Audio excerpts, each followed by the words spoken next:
Hi Drew, it's 8 o'clock on the 22nd of August 2017. You're at Heathrow Airport at the moment, Terminal 5, because you're off to St. Petersburg. This trip was a family holiday. I was with my parents and sister.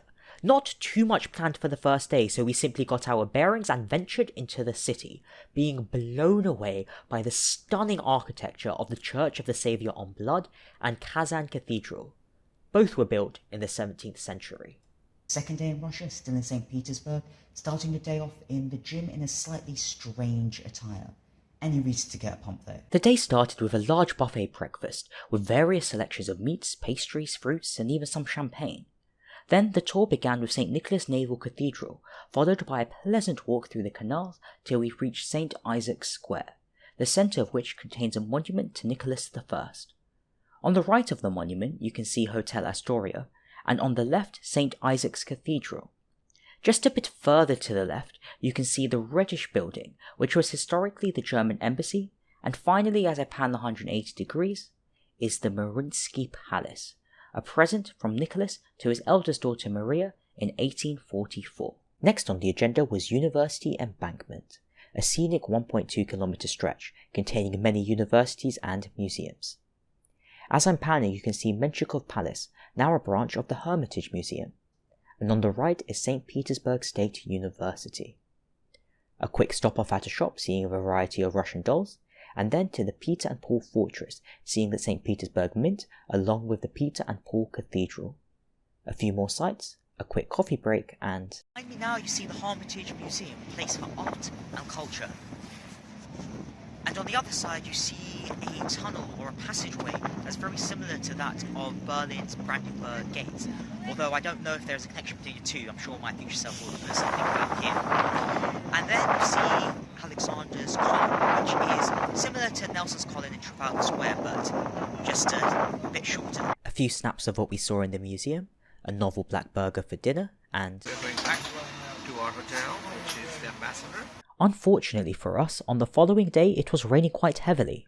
However, we persevered and went to the somewhat ironically named Summer, or Peterhof Palace, an almost 4,000 hectare complex consisting of courts, gardens, water features and churches, commissioned by Peter the Great in the early 1700s.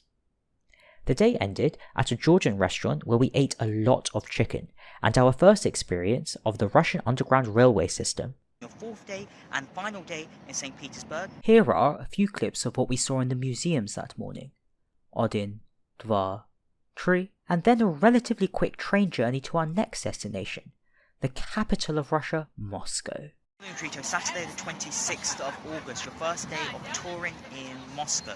Behind me you can see the general Moscow main city, where you can see the 7 sister buildings, the 7th of which is directly behind me on Moscow University. What a beautiful city Moscow is, a marvellous mesh of the old and new. Here you can see great skyscrapers, and not a stone's throw away, Novodevichy Convent, established in 1524. We're now at Red Square. Or if you look into the name origin, Beautiful Square, and the architecture does reflect this, with many famous and historical buildings such as Kazan Cathedral, the State Historical Museum, Lenin's Mausoleum, and St. Basil's Cathedral. A quick ice cream break, and off to Fallen Monument Park, an incredibly interesting park with statues of historical figures. Morning Rito, it's Sunday 27th of August 2017, your second day touring in Moscow. Behind me now you can see a statue of the guy who brought Christianity to Russia, and then the Kremlin in the background, and behind me the Russian State Library. That afternoon we went to see a brilliant ballet performance, and in the evening we celebrated my sister's birthday before resting and heading back home to London. I thoroughly enjoyed the brief time I spent in Russia. I learnt a ton about their incredibly rich history, and the architecture is absolutely phenomenal. Their underground stations alone put the rest of the world to shame. I was also finally able to use the little Russian I picked up studying it for 2 years at school, which was nice, and honestly, being able to read Cyrillic did help a lot for navigation. Do svidaniya, and see you in the near future, Trito.